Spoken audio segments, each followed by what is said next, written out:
Nous sommes en Côte d'Ivoire et généralement, les décisions du Conseil constitutionnel n'ont jamais été réellement respectées par des personnalités quand ils étaient dans l'opposition. On sait que le RDR devenu RHTP n'a jamais respecté une décision de justice et une décision du Conseil constitutionnel qu'elle a toujours considérée inféodée avec le régime en place. Le Conseil constitutionnel qui, dans le temps, c'était donc la Cour suprême, avait été clair que M. Ouattara avait donc une nationalité douteuse qui ne pouvait plus participer à une élection donc présidentielle après avoir fait donc des enquêtes. La suite, nous connaissons pour que M. Ouattara puisse participer à une élection en Côte d'Ivoire, il a fallu donc un coup d'État, rébellion, qui s'est transformé en rébellion, le pays divisé en deux, et plusieurs accords, dont Marco VI, Accra 1, Accra 2, Accra 3, Pretoria, Ouagadougou 1, Pretoria 2 et tout ça, et utilisation donc de l'article 48 de la Constitution, par ne pas confondre avec l'article 48 du Code des nationalités. L'article 48, cher ami, donc de la Constitution, pour que M. Ouattara puisse se présenter à une élection présidentielle pour une seule fois. Et après une seule fois, le Conseil constitutionnel a interprété encore donc pour ne pas dire inventer donc des excuses pour que M. Ouattara puisse compétir, aller donc à un deuxième mandat en utilisant la dérivation. La dérivation, ce qui n'existe pas pratiquement, ladies and gentlemen, dans notre, voilà, dans le code. La dérivation, ça veut dire quoi?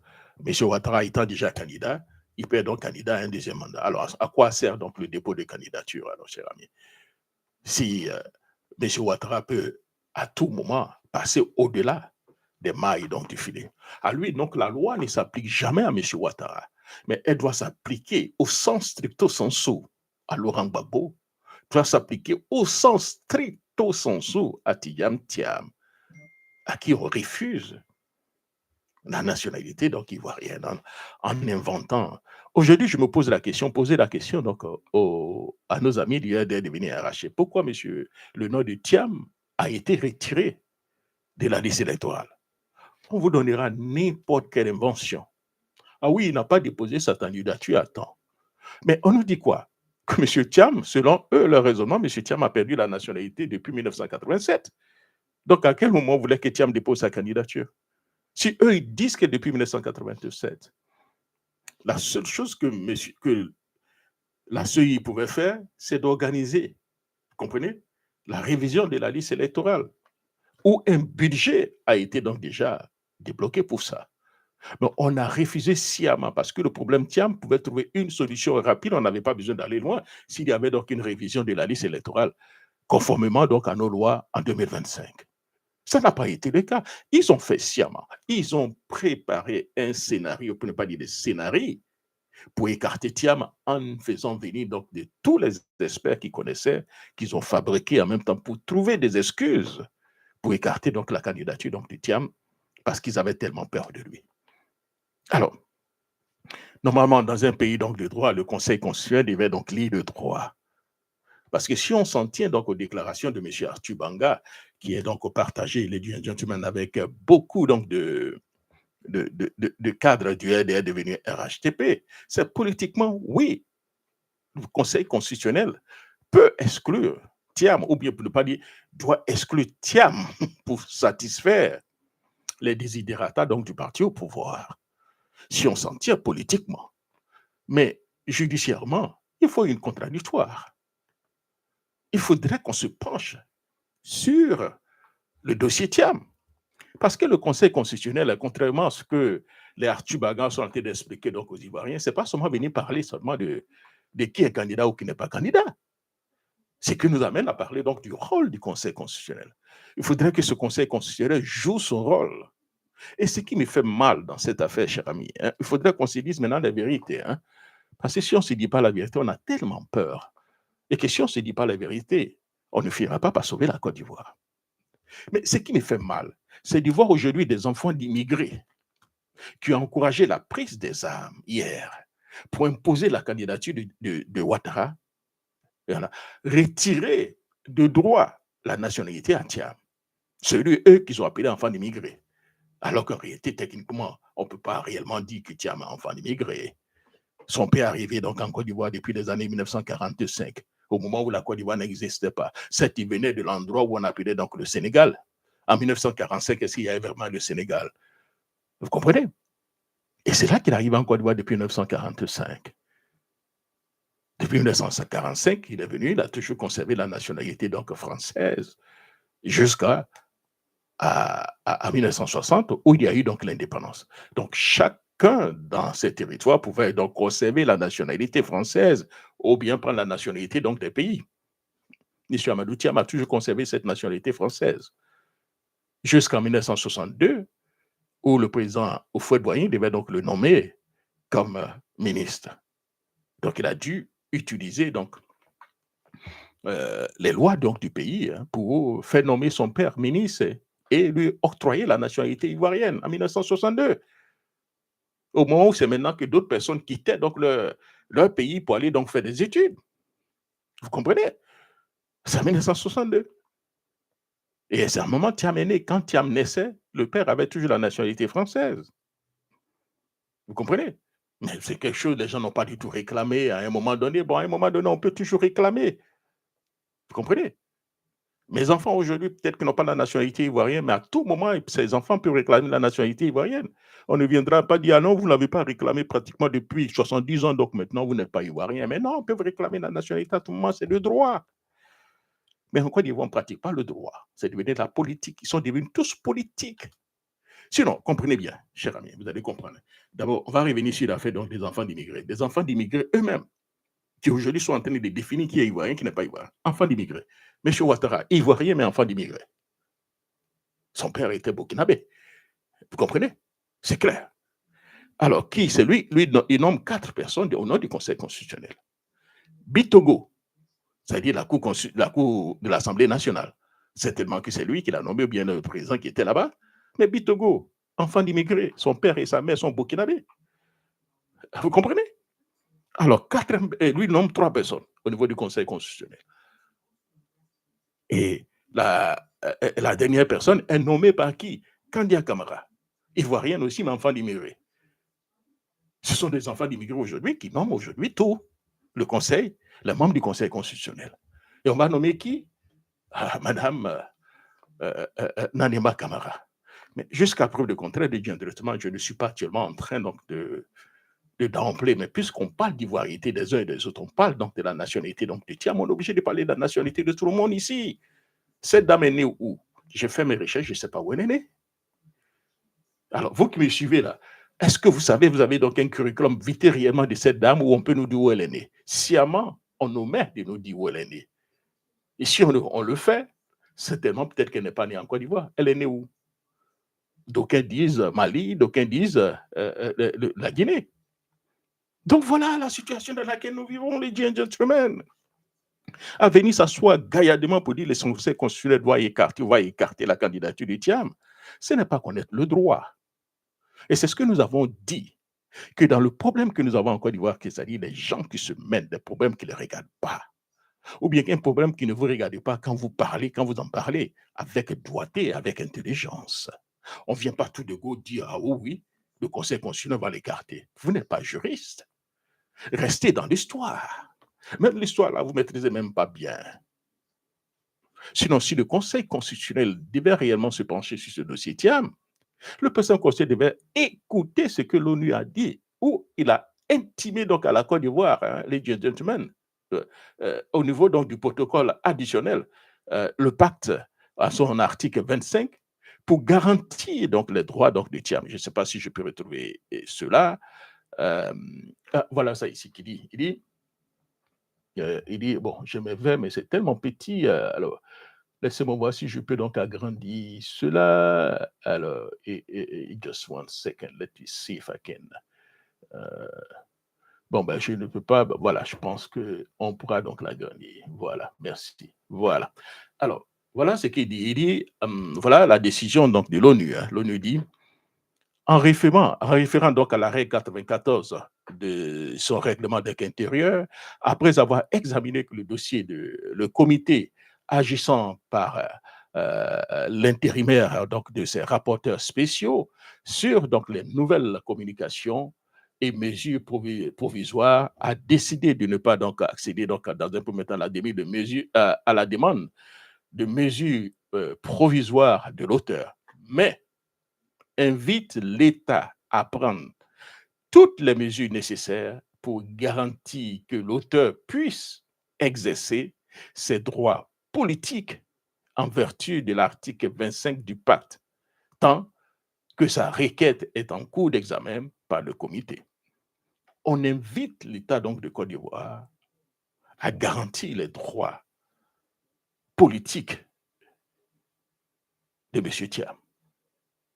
Donc, logiquement, cher ami, si on n'était pas donc avec des va-t-en-guerre ou bien des juges politiques, cela devrait suffire à ces juges de garantir les droits de M. Thiam. Parce que tout à l'heure, je vais vous expliquer un peu le rôle du Conseil constitutionnel. Mais nous n'avons pas, nous avons des diplômés qui ne comprennent rien dans ce pays-là et qui se mêlent de tout. Ou bien des diplômés qui ne font pas donc des recherches. Ou bien des diplômés qui ne s'appuient pas vraiment sur le droit, mais s'appuient sur la politique. Vous comprenez? Le Conseil constitutionnel devait prendre tout le dossier donc de Thiam, regarder s'il y a eu une violation des droits de Thiam. Vous comprenez? Et ensuite, ils regardent s'ils ne viennent pas seulement pour dire, ah non, non, il n'y a pas donc de... et on regarde le dossier, on dit, ah oui, il a été donc exclu, son nom n'est pas sur la liste électorale, donc on l'écarte. Non, ce n'est pas le rôle du Conseil constitutionnel. Le Conseil constitutionnel doit regarder, est-ce que, puisque Thiam dit que ses droits ont été violés, et ses droits ont sûrement été violés, le Conseil constitutionnel devait regarder si les droits de Thiam ont vraiment été violés. Et si oui, le Conseil constitutionnel a ce droit de garantir M. Thiam dans ses droits. Mais c'est tout. Alors, le Conseil constitutionnel, ladies and gentlemen, je ne suis pas un juriste, mais avant de venir parler, je me renseigne, j'appelle et j'ai des informations pour vous d'ici. Je ne ferai pas comme les Arthur Banga qui vont sur. Ils ne sont pas juristes, mais ils arrivent là-bas, ils se topocament juriste. Ce monsieur est une usurpation. J'ai l'impression toute sa vie, vous comprenez. Il usurpe tout. Vous comprenez? Arrogant. Il est devenu comme un mercenaire qu'on envoie en même temps pour faire passer un message au public. Alors, le Conseil constitutionnel, ladies and gentlemen, joue donc un rôle, comme je l'avais dit tout à l'heure, joue un rôle assez important dans un état donc de droit. S'il vous plaît, voici donc les raisons que nous pouvons certainement évoquer en parlant donc du rôle du Conseil constitutionnel. Le Conseil constitutionnel, cher ami, est garant de la Constitution. Garant de la Constitution. Est-ce que la Constitution dit pour déposer sa candidature? Ils ont donné des éléments qu'il fallait donc produire pour poser sa candidature. Est-ce que ceux qui sont venus déposer leur dossier ont tous ces éléments? Mais s'ils ont tous ces éléments, c'est clair. Vous comprenez? La Constitution est au-dessus du code électoral. Dans un dossier, on dit, tiens, on doit déposer un dossier de candidature, on vous énumère 5 choses qu'il faut déposer. Si vous devez déposer les 5 dossiers, vous êtes à jour. Alors, on va, avec ces juristes, et personne n'oubliez pas qu'un conseiller du Conseil constitutionnel était donc l'avocat de Mme Barry Yapo dans le dossier contre Thiam. Vous comprenez? C'est-à-dire tout a été monté par tous ces petits bandits que nous voyons là pour créer les conditions pour écarter la candidature de quelqu'un. Donc le Conseil constitutionnel est garant donc de la Constitution. Il veille, c'est-à-dire à ce que donc, toutes les lois et décisions politiques respectent la Constitution. Le Conseil constitutionnel doit veiller que toutes les décisions politiques respectent la Constitution. C'est-à-dire qu'on vient enlever tous les droits du Conseil constitutionnel. On dit, ah, il faut aller te prononcer, il faut aller regarder. Ah oui, oui, là, il n'a pas de... oh oui, son nom n'est pas sur la liste électorale, alors qu'il faut l'exclure. Ah mais non! Le rôle du Conseil constitutionnel est d'aller plus loin. Et vous ne voyez pas donc ces juristes-là venir éduquer la population. On amène des Arthur Banga qui ne sont pas donc des juristes, pour venir créer la confusion au sein de la population en leur disant: «Oh, vous voyez, l'autre là, l'année dernière, il y a 5 ans, comment on appelle ça? Soro Guillaume, son nom n'était pas sur la liste électorale, on l'a écarté. Donc aujourd'hui, si le nom de Thiam n'est pas sur la liste électorale, il faut l'écarter». Mais c'est trop simpliste. On paye ces gens-là pourquoi? Si ce n'est pas pour réellement lire le droit. Mais ils sont incapables de lire le droit. Vous comprenez? Donc le Conseil constitutionnel doit créer des conditions pour voir, est-ce que les droits de cet individu ont été vraiment bien appliqués ou bien on a arraché ces droits de façon donc unfair. Donc le Conseil constitutionnel, il contrôle, cher ami, contrôle la conformité donc des lois votées donc par le Parlement avant leur promulgation. Ça, c'est le premier rôle. Dans toutes les lois qu'on va voter à l'Assemblée nationale, le Conseil constitutionnel a le droit de se pencher pour voir si c'est conforme à la loi. Si c'est conforme à la loi. Donc ça, c'est le premier rôle, le premier devoir du Conseil constitutionnel. Le deuxième devoir que tous les Ivoiriens connaissent, c'est les Artu Banga, c'est tout. C'est tout ce qu'ils connaissent. Hein. Et tous quand ils parlent donc du Conseil constitutionnel, ils nous réfèrent seulement au deuxième point du Conseil constitutionnel, le deuxième devoir du Conseil constitutionnel. Mais le reste, ils n'en parlent pas. C'est-à-dire, c'est là que tout le monde en parle. Et donc, l'arbitre électoral, il organise et supervise, j'allais dire, la régularité donc, des élections présidentielles, législatives et du référendum. Et proclame donc les résultats définitifs et tranche les contentieux, j'allais dire, électoraux, contestations liées donc aux résultats et aux candidatures. C'est ce rôle-là seulement que les Ivoiriens connaissent ou bien qu'Arthur Banga connaît. Alors que le Conseil constitutionnel a 4 rôles. J'ai cité donc le premier rôle déjà. Voilà le deuxième rôle. Et je vais vous citer, chers amis, en même temps, les 2 autres rôles donc, du Conseil constitutionnel. Donc, troisième rôle du Conseil constitutionnel, c'est l'interprétation de la Constitution. L'interprétation de la Constitution, ladies and gentlemen. Ils viennent interpréter la Constitution pour vous et moi. Nous sommes tous des profanes. Vous comprenez? Donc, ils viennent interpréter la Constitution pour nous expliquer, voilà ce que cet article dit, voilà ce que cet article ne dit pas. En cas donc de doute ou de litige sur le sens donc d'un article, vous comprenez? Sur le sens d'un article, c'est le Conseil constitutionnel qui donne l'interprétation officielle. Vous comprenez? C'est ce Conseil constitutionnel qui donne l'interprétation officielle d'un article ou d'un point. Mais nous avons des juges aujourd'hui qui se substituent au Conseil constitutionnel et qui prennent des décisions pour eux, c'est une décision péremptoire. Vous comprenez?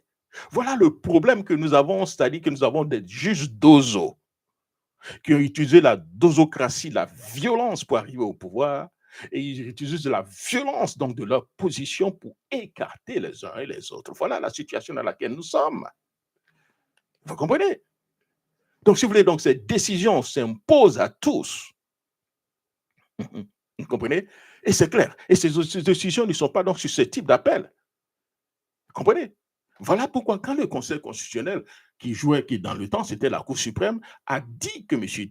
Ouattara ne pouvait pas participer à une élection en Côte d'Ivoire, il ne pouvait plus participer à une élection en Côte d'Ivoire parce qu'il avait une nationalité douteuse.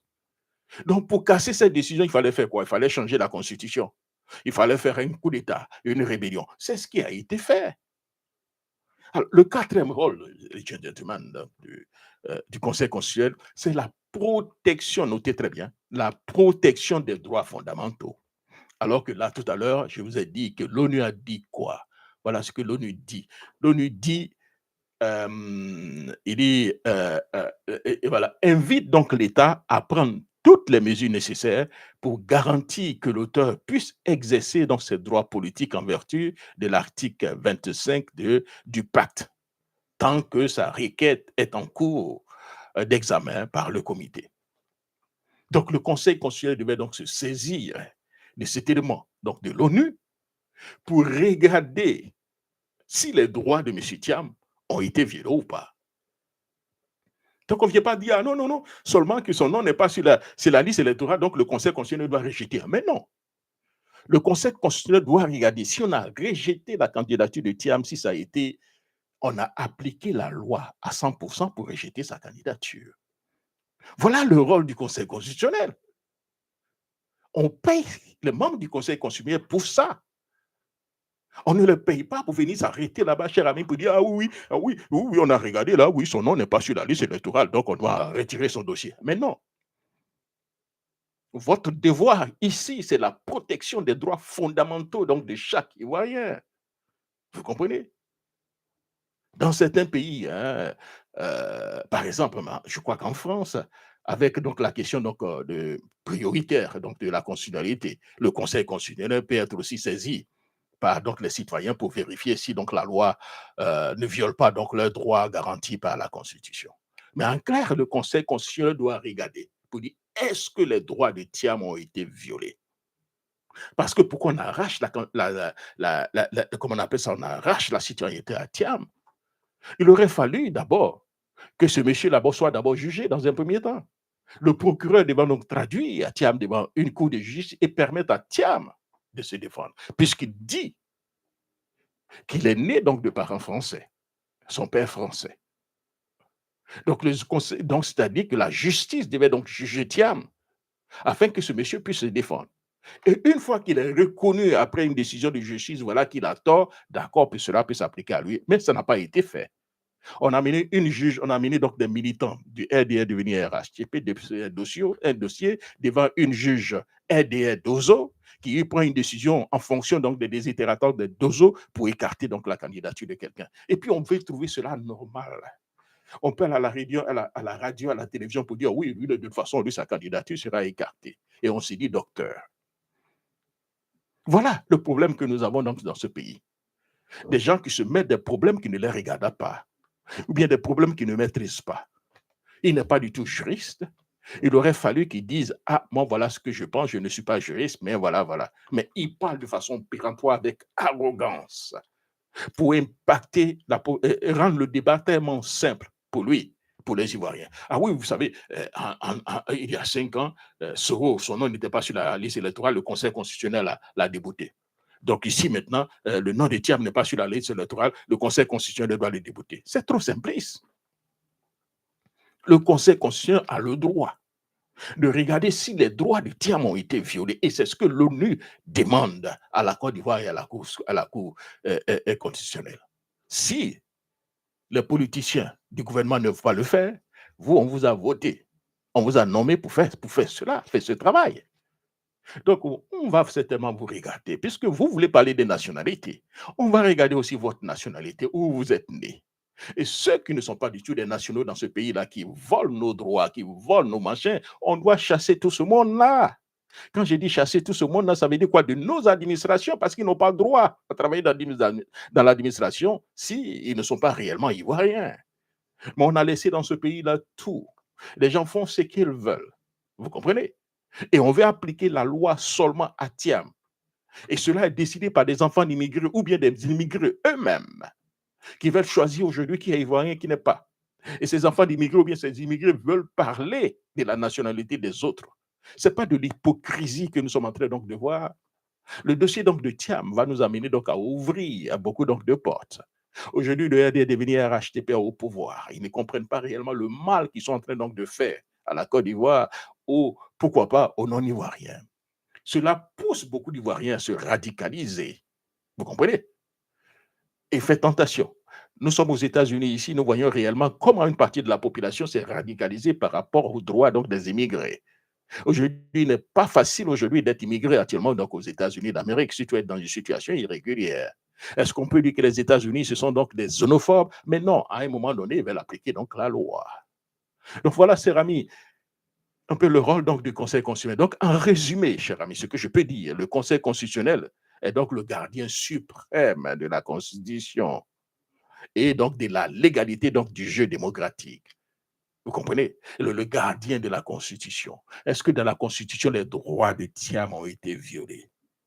Le Conseil constitutionnel doit lire le droit, pas se pencher sur des décisions politiques. Lire.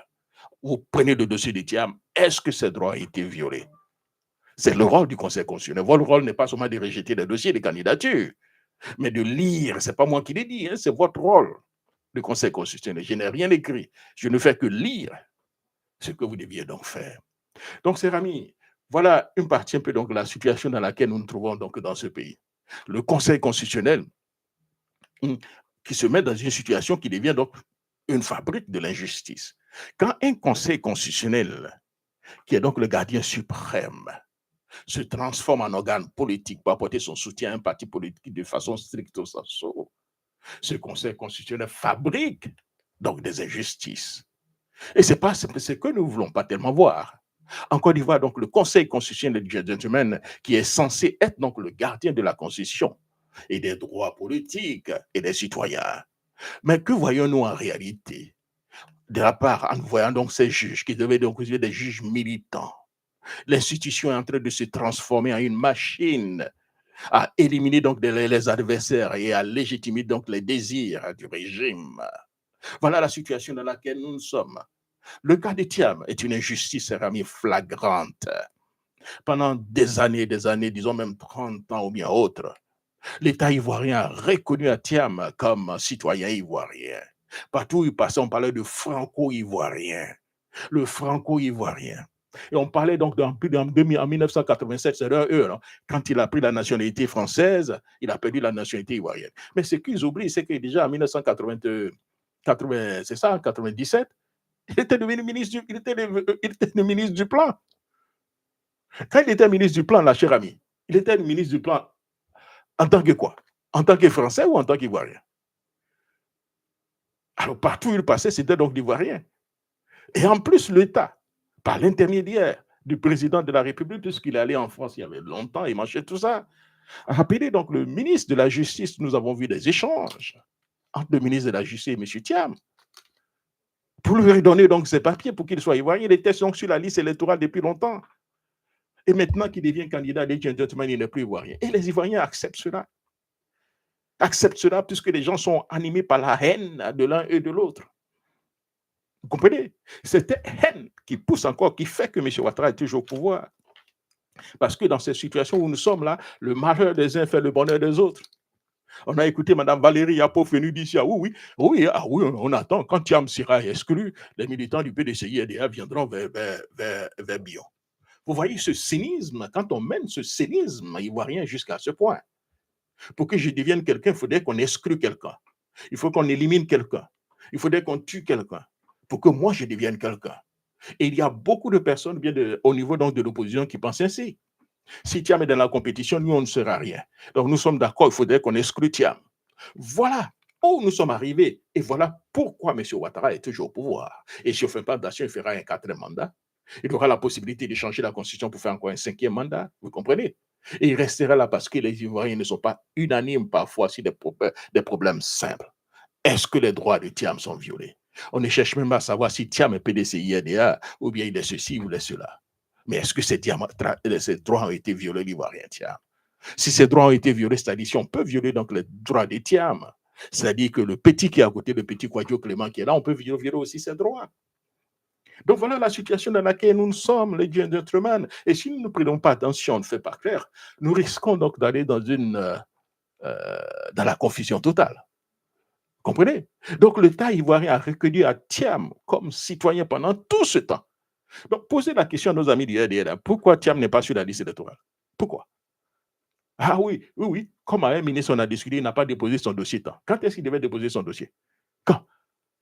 Alors qu'eux-mêmes disent que Thiam a perdu la nationalité en 1987. Donc c'est en 1987, Thiam devait déposer son dossier en 1986, c'est ça? Il faut soyons sérieux quand même dans ce pays. Ne nous prenez pas comme des imbéciles. Le RDR, ils sont en train de prendre les Ivoiriens comme des idiots. Et nous acceptons d'écouter ces idiots. Nous accordons de ce côté comme des idiots. Excusez-moi, on peut mettre l'expression. L'État ivoirien a reconnu donc Thiam comme citoyen ivoirien, passeport ivoirien, fonction internationale exercée au nom donc de la Côte d'Ivoire et autres, participation donc aux politiques. Tout cela prouve qu'il n'a jamais cessé d'être ivoirien. Et pourtant, à la veille, cher ami, d'une élection, on sort donc, vous voulez, un chapeau, donc une prétendue perte de nationalité en 1987. Jamais contesté, jamais constaté donc par un tribunal, jamais poursuivi donc par un procureur, jamais notifié par l'intéressé. Où est donc la justice? Où est donc l'état de droit? Ladies and gentlemen. Mais nous sommes où là? Comment devons-nous accepter ça? Alors que la loi dit, pour que ce monsieur perde la nationalité, il faudrait qu'il soit poursuivi par le procureur. Le procureur ne l'a jamais fait. On a mené une juge militante qui allait prendre des décisions, donc ces juges là-bas pour venir se prononcer en même temps. Parce que souvenez-vous, c'est cette juge militante qui a bloqué la convention donc, du PDCI-RDA en 1980. C'est ça, en 2023. C'est ça, non, en 2023. C'est ça, non, oui, en 2023. Vous comprenez? C'est la même juge. Touré, là. Alors, on est où, là? Assurément, le Conseil constitutionnel doit lire les droits. Vous comprenez? Qu'ils viennent se pencher sur le dossier d'État quand ils vont nous rendre un verdict pour expliquer par A plus B qu'ils ne viennent pas nous dire ah, non, oui, son nom n'est pas sur la liste électorale, donc il est éliminé. Non! Vous devez aller au-delà. Les droits des diams, ces droits ont-ils été violés? Si oui, vous, le Conseil constitutionnel, vous devez donc rétablir Thiam donc, dans ses droits. Voilà pourquoi vous êtes payé. Sinon, il n'y a pas d'état de droit, ladies and gentlemen, dans cette situation. Vous comprenez? Un conseil constitutionnel qui devient donc prisonnier donc, du politique. Vous comprenez? C'est les gens qui vous ont nommé, on comprend. Mais vous ne devez pas devenir des prisonniers donc, du politique en tant que tel. Vous comprenez? Vous devez au moins lire le droit. Vous comprenez? Mais quand vous devenez prisonnier de politique, on n'a plus de droit. Normalement, donc, cette haute juridiction devrait donc corriger donc, telle injustice. Les droits des tiers ont été bel et bien violés. Je vous dis, voilà ce que l'ONU dit. Vous comprenez? Parce que c'est là-bas, ils ne sont pas aussi idiots. Ce n'est pas tout le monde qui est idiot, hein, comme en Côte d'Ivoire. Hein. Voilà ce que l'ONU dit. L'ONU dit pour le moment, on demande, Thiam nous a demandé pour qu'on remette son nom sur la liste électorale, mais hein, étant donné que la Côte d'Ivoire est un pays souverain, on ne peut pas demander à la Côte d'Ivoire de remettre son nom sur la liste électorale. Pourtant, par contre, en fonction de l'article 25 de la Pacte de la Charte des Nations Unies, vous comprenez, l'État doit garantir les droits politiques, comprenez, de M. Thiam, à exercer donc ses droits politiques de M. Thiam. Donc aujourd'hui, ladies and gentlemen, la Cour constitutionnelle doit rétablir donc Thiam dans ses droits et permettre à Thiam d'exercer donc ses droits politiques. Parce qu'en réalité, il y a une violation de ses droits. Je l'ai dit, ladies and gentlemen, on ne va pas tellement loin. Si on devait appliquer l'article 48, on l'applique de façon intégrale. Il y a des milliers d'Ivoiriens qui sont sur la liste électorale, qui sont dans le cas des Thiam, qui ont opté pour une autre nationalité, qui sont sur la liste électorale. Vous avez des ministres qui sont dans ce cas, actuellement. Vous avez des députés comme les IBA qui sont dans ce cas. Vous comprenez? Ils sont dans ce cas, ils sont députés, ils sont ministres, ils sont dans nos administrations. Vous comprenez? Ils sont sur la liste électorale. Et très souvent, quand on parle du cas de Tioté. Ah oui, Tioté. Mais Tioté est sur la liste électorale. Tioté est sur la liste électorale, mais pourquoi pas Thiam? Parce qu'il peut le battre à une élection, donc on ne veut pas compétir avec lui. Voilà la situation, voilà l'injustice qui est tellement là, que ça me fait tellement mal qu'il y a des émissions, des gens sont incapables de venir démontrer cela aux Ivoiriens. On amène des juges bidons, des analystes bidons, des gens intéressés. C'est les mêmes clics de ces individus qu'on amène pour venir pomper l'air, vous comprenez. Dire tout sauf ce qui doit et ce qui est censé. Ils pensent que tout le monde est mouton, comme on est devenu RHDP. Vous comprenez? Ils viennent raconter leur petite vie et sans pour autant rentrer donc dans le fond des dossiers. Vous comprenez? Donc, le Conseil constitutionnel devrait donc corriger une telle injustice. Mais dans notre pays, le Conseil constitutionnel ne devient plus qu'un arbitre impartial. Il est devenu donc un guichet politique qui ne valide que ce qui arrange donc le pouvoir. Parce que c'est le pouvoir qui m'a donné ce poste. Aujourd'hui, les Ivoiriens, même, je ne sais pas où elle est née. Vous comprenez? Parce que tous les Ivoiriens que je connais, quand ils sont nés, on dit qu'ils sont nés à Dalois, ils sont nés à Boaké, ils sont nés à Suisse. Mais celle-là, on ne sait pas où elle est née. Vous comprenez? Je ne sais pas où elle est née. Vous qui me suivez là, essayez de taper sur Google et puis chercher donc Madame Nanaba. Vous allez voir. On vous dit tout sauf où elle est née. Donc c'est tellement qu'elle est, je ne sais pas, je ne sais pas, cher ami, je ne peux pas avancer certaines choses. Hein. Peut-être qu'elle n'est pas, elle est dans le même cas que tout ce monde-là qu'on voit là. Elle est devenue ivoirienne. C'est tellement. Vous comprenez? Elle est ivoirienne, bien sûr. Elle est devenue ivoirienne. Est-ce qu'elle est née ivoirienne? Je ne sais pas, puisqu'on ne le dit pas. Aujourd'hui, dans le gouvernement de M. Ouattara, nombre de personnes où on ne sait pas d'où ces personnes viennent. On ne sait pas où ces personnes sont nées. On fabrique un CV. Vous comprenez? Et dans le CV, on fait en sorte pour que ce CV soit flou, nécessaire, vous comprenez? Alors, quand vous prenez, regardez, je vais regarder, attendez, je vais. euh, euh, euh, euh, euh, euh, alors, je vais voir, c'est bon. On va taper là. Alors, c'est ça. Les liens de la dernière fois, j'avais fait la démonstration. Si vous êtes devant, devant votre ordinateur, tapez donc, voilà, Nanaba, c'est ça, Nanaba Camara. Voilà. Alors, une minute là.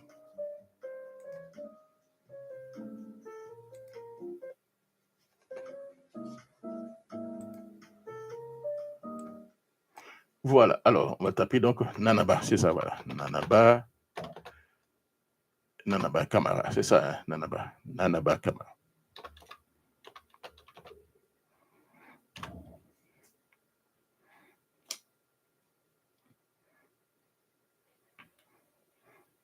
Bon, je crois que je suis allé sur YouTube. Alors, peut-être qu'on peut même écouter qu'est-ce que la Haïti disait quand elle a été nommée là. Alors, peut-être que quand elle a été nommée, on dirait que la ADI parlait d'elle. Euh, alors peut-être on va écouter ça. On va écouter ça pour voir ce que ça donne. On va écouter ça. Qu'est-ce qu'ils disent par rapport à la nomination de Nanaba, le temps que je trouve en même temps son CV. Le CV est tellement flou. On ne sait pas où elle est née. Vous comprenez? On ne sait pas où elle est née. Ce n'est pas aussi important, mais pourquoi on cache cela aux Ivoiriens? Vous comprenez? Pourquoi on le fait? Alors, je ne sais pas si nous avons l'audio. Pure et simple de la loi. Tout ceci. Voilà, ok. D'être une grande figure du droit ivoirien, un serviteur de l'État rigoureux et attaché à l'application pure et simple de la loi. Tout ceci dans la discrétion, car Chantal Nanaba Camara reste jusque-là peu connue du grand public, tant elle a su cultiver la sobriété durant son parcours. D'ailleurs, peu d'images filtrent à son sujet. Magistrate chevronnée, Chantal Nanaba Camara est nommée en juillet 2011 présidente de la Chambre judiciaire de la Cour suprême suite au départ du magistrat Tiakone. Presque 9 ans plus tard, en avril 2020, elle est désignée comme présidente de la Cour de cassation, une juridiction consacrée par la Constitution du 8 novembre 2016. Mai 2020, elle devient présidente du Conseil supérieur de la magistrature avant sa nomination ce 9 mai 2023 comme la nouvelle présidente du Conseil constitutionnel, organe indépendant, impartial et régulateur du fonctionnement des pouvoirs publics. Chantal Nanaba Camara succède ainsi à Mamadou Koné en poste depuis février 2015 pour un mandat de 6 ans à compter du 21 juillet prochain. L'histoire retiendra qu'elle est la première femme ivoirienne à diriger la Cour de cassation, la juridiction la plus élevée de l'ordre judiciaire en Côte d'Ivoire, et le Conseil constitutionnel. Chantal Camara est distinguée dans l'Ordre national de la Côte d'Ivoire depuis juin 2013 et est membre fondatrice de la Fondation pour le développement de la justice en Afrique, dont la mission est de promouvoir l'accès à la justice et le respect des droits de l'homme sur le continent.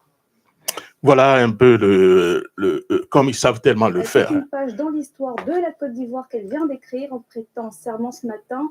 Chantal Nanaba est la première femme présidente du Conseil constitutionnel en Côte d'Ivoire, magistrate hors hiérarchie. Elle s'est engagée devant le président Alassane Ouattara à fidèlement remplir sa fonction. Les précisions de Pierre Dipomélin et Tanguy Conin. Et fidèlement remplir ma fonction.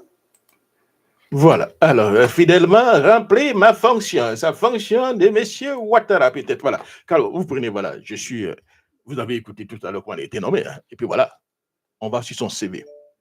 Le CV de Chantal Camara, regardez partout. Hein. Chantal Camara, née en 1954, est magistrate ivoirienne. Elle occupe depuis juillet 2023 la présidence du Conseil constitutionnel. Depuis juillet déjà 2023, M. Ouattara savait qu'il allait à un quatrième mandat. Il avait besoin de quelqu'un qui devait donc valider sa candidature et pourquoi pas éliminer des autres candidats. Donc, elle a été nommée spécialement pour ça. C'est spécialement par Ouattara pour ça. On ne sait pas où elle est née. Elle est internée en Côte d'Ivoire, elle est ivoirienne, hein, c'est clair, je ne dispute pas son ivoirité. Mais pourquoi on nous cache où elle est née? Pourquoi? Je parcours partout. Ça fait au moins peut-être depuis qu'elle a été nommée, hein, depuis 2003 que je parcours pour chercher à savoir où elle est née. Vous comprenez? Je ne serais pas surpris si cette dame-là elle est peut-être d'une autre nationalité. Elle est arrivée en Côte d'Ivoire très jeune. Elle a épousé certainement un Ivoirien. Elle est devenue ivoirienne. Mais c'est des choses qui sont tellement bien que quand on veut parler du parcours de quelqu'un, il faut parler de son parcours. Pourquoi les gens ont honte, ont peur dans ce pays-là de dire d'où ils viennent? Voilà le problème que nous avons en Côte d'Ivoire, ladies and gentlemen. Ils ont honte de leurs origines. Je ne dis pas que c'est le cas, mais puis pourquoi on ne nous dit pas où elle est née? Quand vous prenez le cas de Téné Birahima, c'est la même chose. On ne dit pas où il est né, lui. Téné Ibrahima, il s'en va automatiquement, frère de M. Alassane Ouattara. Est né en 1900 ans. On ne vous dit pas où il est né. Voilà le problème qu'on a. Et ce sont ces personnes-là qui viennent aujourd'hui parler de l'ivoirité de Thiam. Sont-ils qualifiés à parler de l'ivoirité de Thiam? Voilà le problème que nous avons. Et tant qu'on ne met pas ce sujet sur la table, tous les gars avaient joué des opportunistes. Petite Pierre, voilà la chance. Ah oui, oui, Thiam n'est pas candidat, nous autres, on peut devenir quelqu'un. Vous pouvez battre le RDR. Il faut arrêter. Vous prenez les Ivoiriens pour des gugus, tous ces clowns qui se présentent candidats là, entre eux là. Combien entre eux là peuvent inquiéter Thiam? Nobody, rien, zéro, nada. Il n'y a que deux personnes qui peuvent je pas de Ouattara. Il n'y a que deux personnes en Côte d'Ivoire réellement qui peuvent inquiéter Ouattara. C'est Laurent Gbagbo et Tidiane Thiam. Laurent Gbagbo, Tidiane Thiam, et peut-être un tout petit peu Soro Guillaume. Mais Soro Guillaume, ça sera difficile puisqu'avec le Sud, il va falloir qu'il se réconcilie avec le Sud. Tout le mal qu'il a fait au Sud. Vous comprenez? Donc pour lui-même, ça sera compliqué. Je ne le mets même pas dans l'équation. Il n'y a que deux personnes réellement qui peuvent inquiéter Thiam, Ouattara, Gbagbo et Thiam. Vous comprenez? Et surtout Thiam. Parce que Thiam, quand vous prenez sur pourquoi j'ai dit pour sur Thiam, il y a au moins ceux qui vont voter aujourd'hui, il y a 60 à 70% sont des jeunes. Il y a beaucoup de jeunes qui s'identifient aujourd'hui en Thiam. Vous comprenez? Ils s'identifient en Thiam. Voilà pourquoi il devient dangereux. Et le programme de Thiam, c'est pour les jeunes. Vous comprenez? Ce sont pour les jeunes. Quand Thiam parle de son exemple, il parle de l'Asie. Comment les gens ont réussi à développer le pays là? C'est le changement des mentalités. Des jeunes étudiants qu'on a amenés, qu'on a envoyés, qu'on a amenés donc faire des études aux États-Unis, en France, tout ça, c'est ceux-là qui sont rentrés avec leur mentalité. Et quand ils sont arrivés avec les études, là, ils ont été donc tropicalisés. Vous comprenez? Avec la conception de leur pays pour sortir donc leur pays de la situation dans laquelle que ce pays-là se trouve. Au moment où, quand j'avais commencé donc les études ici, dans la classe, on était d'abord dans la classe d'anglais, nous étions à peu près, je crois, 16-17. J'étais effectivement le seul noir. Il y avait un Français. La majeure partie, c'était des jeunes asiatiques. Vous comprenez? Ces gens qui sont venus en mission, apprendre et retourner. Et c'est ceux-là qui ont développé l'Asie. Et c'est cette mentalité que Thiam veut inculquer aux Ivoiriens. Penser Côte d'Ivoire, aimer la Côte d'Ivoire, développer la Côte d'Ivoire, ne pas détester les autres, utiliser la qualité des autres pour faire de notre pays un pays exceptionnel, comme le président Oufouette l'a toujours voulu. Voilà ce que Thiam veut. Se baser sur les jeunes, changer les mentalités. Nous sommes en Côte d'Ivoire, la majeure partie des jeunes ne réfléchissent pratiquement plus. Ils sont plus intéressés par les clashs, par le cassement des papeaux.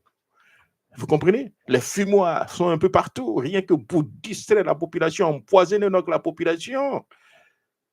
Voilà à quoi est venue donc la Côte d'Ivoire pendant qu'eux, ils ont la possibilité d'amener leurs parents faire des études ailleurs pour pouvoir encore venir commander encore tous ceux qui sont là-bas.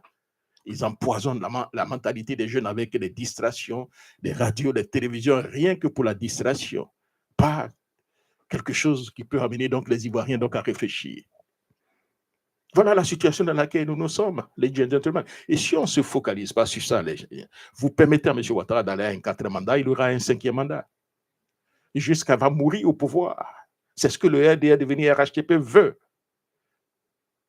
Une partie des populations du Nord et surtout la population étrangère qui ne juge que par Ouattara. La majeure partie des personnes que vous voyez dans la rue, là, ce sont des enfants, la population d'origine étrangère, qu'on a déversé donc en Côte d'Ivoire et ceux-là qui se la coulent douce et qui n'ont pas du tout intérêt à voir M. Ouattara partir parce qu'ils ne jugent que par M. Ouattara. Mais on leur dit, si M. Ouattara n'est pas là, ces mauvais Ivoiriens-là, ils ne vont pas vous donner votre ratier, ils ne vont pas vous permettre de manger leur ratier.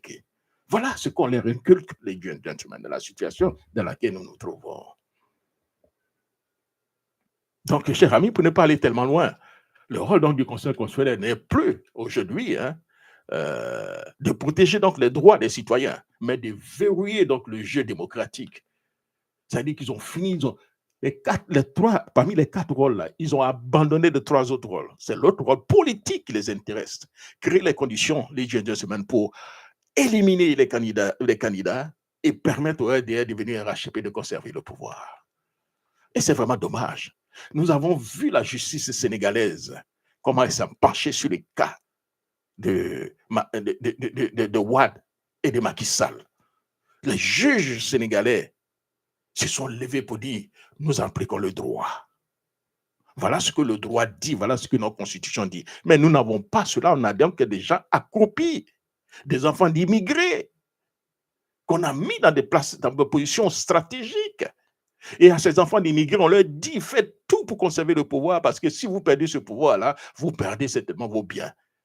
Parce que si réellement ces autochtones prennent le pouvoir, vous n'allez plus avoir certainement donc le pouvoir. Voilà ce qu'on inculque à ces populations, vous comprenez. Aujourd'hui, donc, ça devient une affaire de vie ou de mort. Donc, la situation, le Conseil constitutionnel place dans une situation du 2 poids, 2 mesures. Et nous ne devons pas du tout accepter cela. Quand il s'agit donc de M. Ouattara, malgré toutes les contestations donc, sur son identité, sur sa nationalité, le système a toujours trouvé donc, les 1001 portes de sortie pour valider sa candidature ou bien pour expliquer l'inexplicable. Mais quand il s'agit donc des tiers, la rigueur tombe comme, si vous voulez, un couperet. Vous comprenez? Inscription refusée, nationalité contestée, droit piétiné. Quelle hypocrisie! Quelle hypocrisie! Nous sommes dans une démocratie, chers amis, confisquée. En vérité, réellement, le Conseil constitutionnel, au lieu d'être la boussole juridique de la nation, est devenu donc l'arme fatale du régime pour choisir ses adversaires. Ce n'est plus donc l'urne qui décide, c'est donc la plume, donc j'allais dire d'une poignée donc de juges inféodés ou bien de personnes inféodées. Chers amis, ce que nous pouvons dire, le Conseil constitutionnel ivoirien ne devient plus maintenant le gardien de la Constitution. Il est donc le fossoyeur donc, de la démocratie. En refusant donc de protéger donc, les droits donc, d'un citoyen comme Thiam, il trahirait, je voulais, sa mission et prouve que la loi chez nous ne s'applique, si vous voulez, qu'à l'adversaire. Les amis du pouvoir, eux, passent toujours entre les mailles. Ils peuvent faire tout ce qu'ils veulent. Ils peuvent dire tout ce qu'ils disent, mais ils sont protégés. Ce sont des intouchables, the untouchable. Donc, c'est dans ça que M. Arthur Banga, qui devient le politique, affirme, les gentlemen. Donc, quand Arthur Banga affirme que n'espérez plus, la candidature de Thiam sera rejetée, il se fonde, cher ami, sur donc, un argument procédural politique. Pour lui, il se dit quoi? Thiam ne figurait pas donc sur la liste électorale. Or, en Côte d'Ivoire, pour être donc candidat à la présidence, il faut être inscrit donc sur la liste électorale. Mais qui a retiré le nom de Thiam sur la liste électorale? Pourquoi son nom a-t-il été retiré? À quel moment son nom a-t-il été retiré? Qui a déposé donc des plaintes pour que le nom de Thiam soit retiré? Quel juge qui a créé les conditions pour que le nom de Thiam soit retiré? C'est eux. Vous comprenez? Vous comprenez? Ils ont créé les conditions pour exclure donc Thiam. C'est un argument, on parle donc de l'argument de nationalité, selon certains magistrats, Thiam aurait donc renoncé ou parfumé, j'allais dire, sa nationalité en 1987, au moment où il aurait donc eu la nationalité française.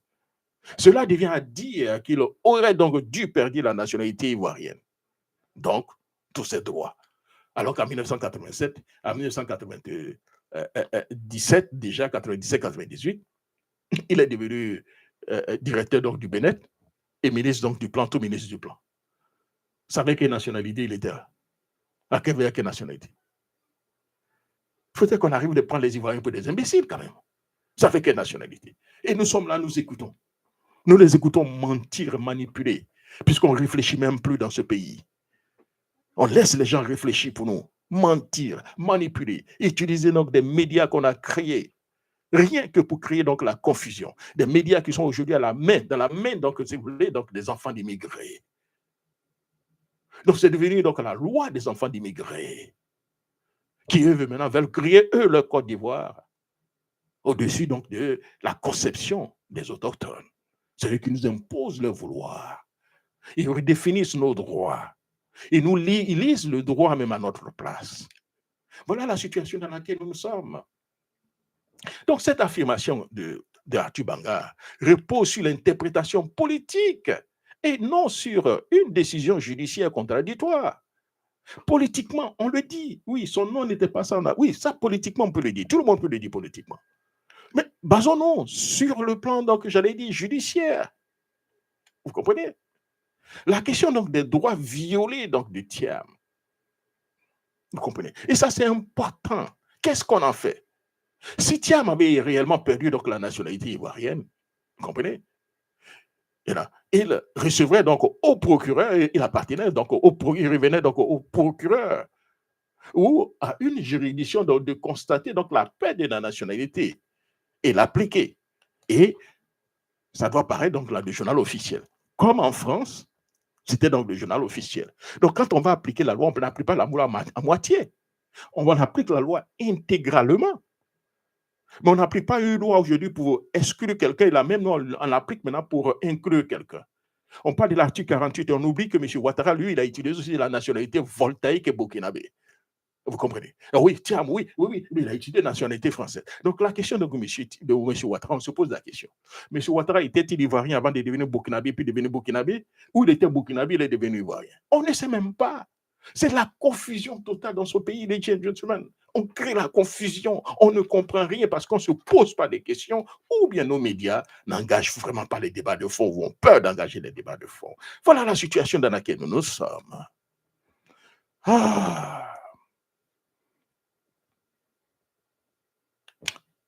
C'est un enfer. Il faut appliquer donc la loi. Donc, comme je l'ai dit, cela n'a jamais été appliqué dans le cas de Thiam. Vous comprenez? Le juge, il n'a pas été poursuivi par le procureur alors que c'est ce qu'on demande. Il n'a jamais été poursuivi donc par un juge pour défaut de nationalité. En revanche, il a bénéficié donc, si vous voulez, de droit de réserver, droit réservé, donc il a bénéficié de droit, j'allais dire, réservé aux Ivoiriens. Le passeport, la fonction, j'allais dire fonction, en tant qu'Ivoirien, parce que pas tout personne dit de franco-ivoirien. Et ça, on n'a jamais rien dit par rapport à ça. Vous comprenez? Je me souviens, je vous ai dit que son frère, il y a déjà, c'était 7 ans, avant même que Thiam ne pense à être candidat, il est venu parler de l'histoire de son père. Comment son père est arrivé en Côte d'Ivoire en tant que citoyen français? Est-ce qu'en ce moment-là, Thiam était candidat? Mais pourquoi on n'a rien dit? Je vous ai fait écouter réellement la dernière fois ce que son frère avait dit. Son frère qui est RDR, qui est gouverneur de Yamoussoukro RDR. On n'a rien dit en ce moment-là. Mais aujourd'hui, parce qu'il est candidat, oui, non, lui, c'est un faux français, parce que lui, il est noir. Ah oui, non, Bion, lui, il a la peau blanche, lui, il est français, lui, il peut prendre la nationalité française. Oui, comment, Thierry Tano, oh, oui, il peut le faire. Patrick Hachi, ah oui, il peut faire le faire, le métis. Ah ben, Thiam, non, il est noir plus que Jacques Roger, donc lui, il ne peut pas réclamer la nationalité française. En lui disant, il est en train de mentir. Voilà où ce que notre justice nous apporte. Donc, si l'administration a accordé tout ça à Thiam, cela signifie que l'administration ou l'État ont reconnu Thiam comme citoyen ivoirien pendant plus de 30 ans. Et lui, dénier aujourd'hui, cela relève d'un abus de pouvoir et d'une atteinte à ses droits civiques. Et ça devient, comme lui-même le dit, M. Thiam, une affaire réellement personnelle. Et quand c'est comme ça, on ne peut pas laisser. Vous êtes obligé d'utiliser toutes les aimes de la 7 gens pour qu'on vous rétablisse dans vos droits. Et le Conseil constitutionnel a aujourd'hui cette opportunité de réconcilier la Côte d'Ivoire avec le droit et ne pas écouter les désidératas du RDR devenir RHTP. mais ils doivent lire le droit. La Constitution vous permet cela. Votre rôle est aussi d'interpréter la loi et de protéger les plus faibles.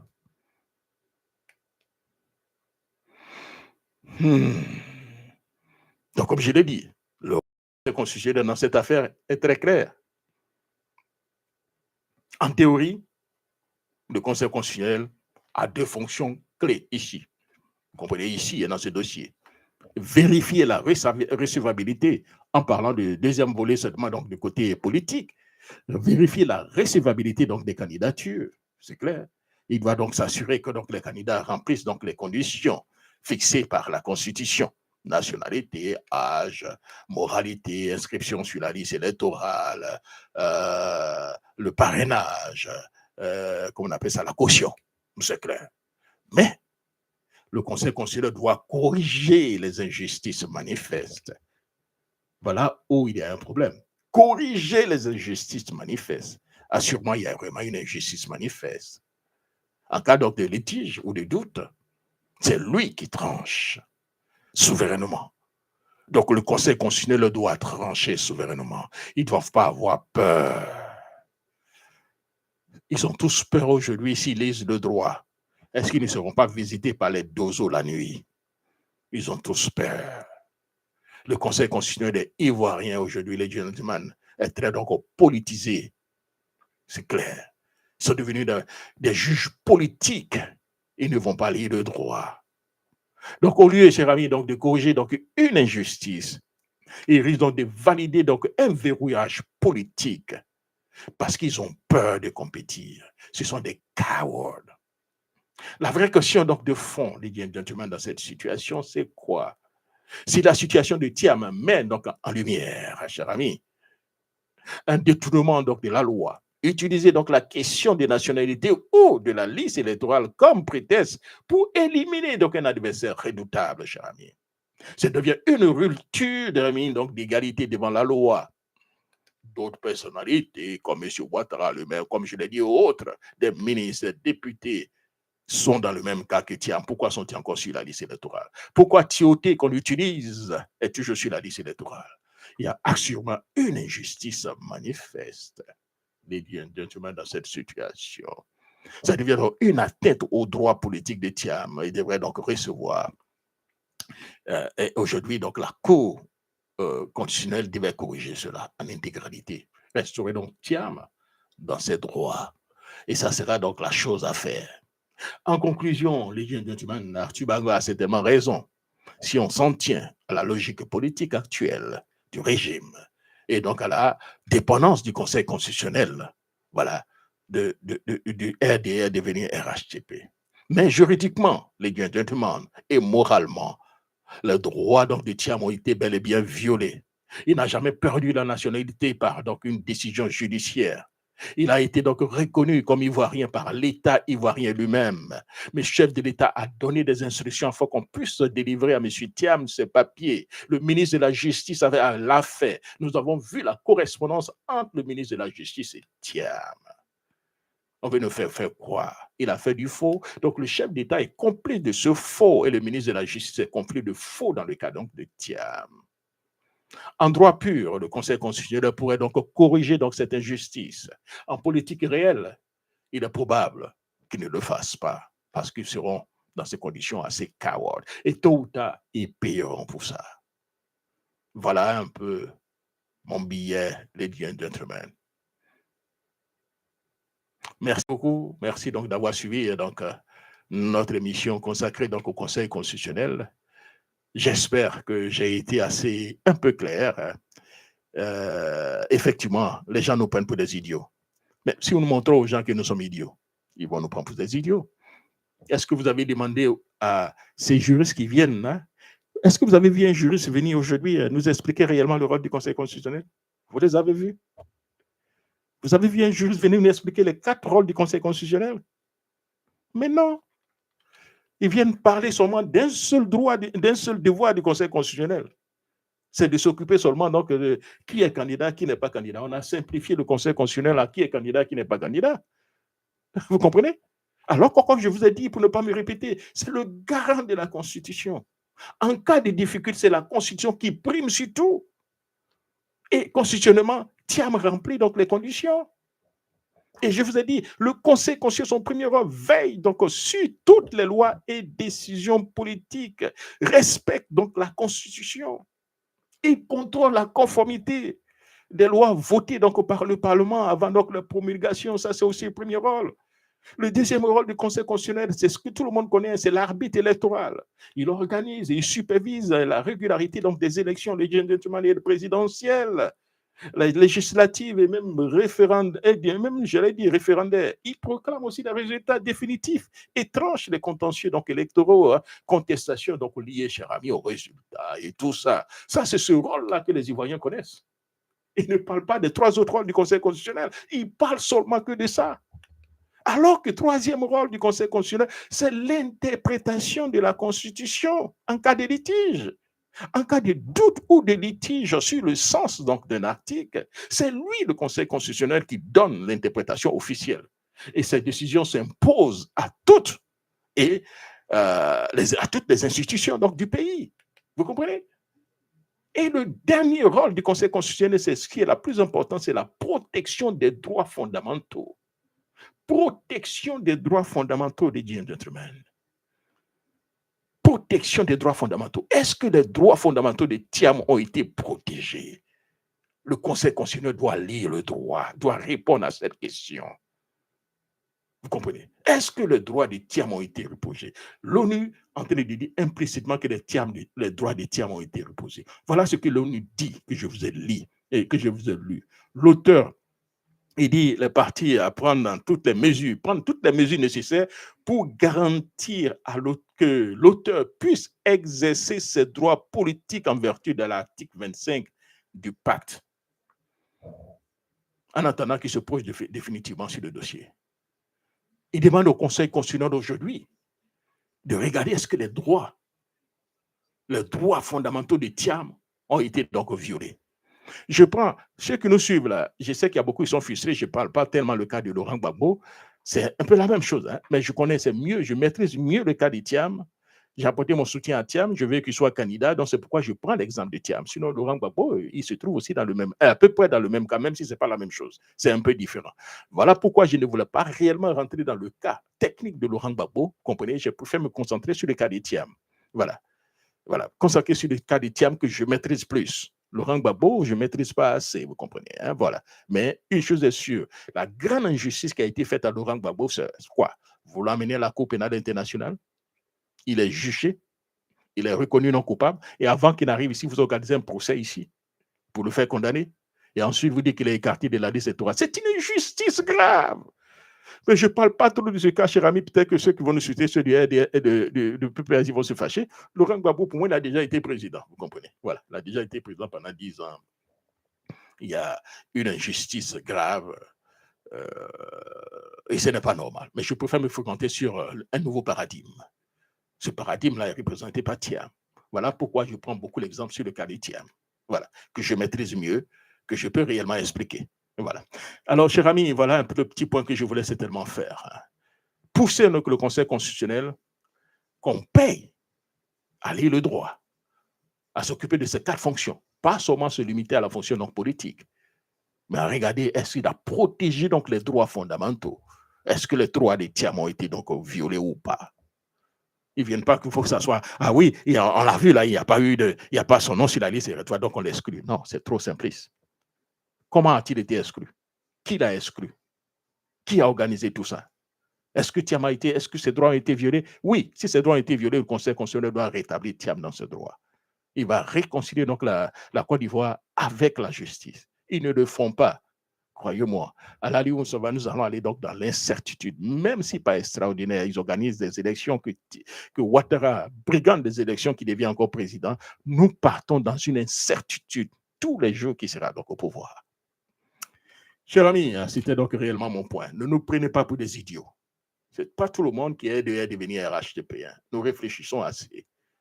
Imposer au Conseil constitutionnel de jouer ces 3 rôles. Pas seulement un seul rôle, ces 3 rôles. Et le rôle que nous demandons, mais la protection des droits fondamentaux. Venez dire que Thiam n'est pas ivoirien. alors que vous l'avez reconnu pendant Ivoirien. Vous avez donné des papiers à Thiam et arraché ses papiers pendant il dit qu'il est candidat. Vous trouvez cela juste? On est où là? C'est dans quel pays ça? On est où? Merci beaucoup, cher ami. Et puis rendez-vous pour une autre émission demain à partir donc de, je crois, c'est 12h30, 13h. Nous allons avoir M. Jean Bounet. Avec lui, on parlera donc des sociétés civiles. Ça sera donc demain, tomorrow, by what time? Je ne sais pas. Tomorrow, je crois que ça doit être à 12h30. 12h30 au plus tard à 13h, on aura M. Jean Bounet. Avec lui, on fera donc le point.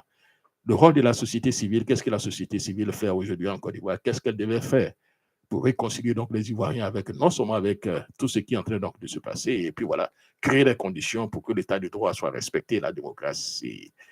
Merci beaucoup et surtout bonne fête pour ceux qui sont donc aux États-Unis et puis voilà, ceux qui sont donc habitants. Merci et rendez-vous pour notre émission. Voilà, Bring the Ivorian Dream back again tomorrow, demain à partir donc de 12h30 ou 13h. Merci, au revoir.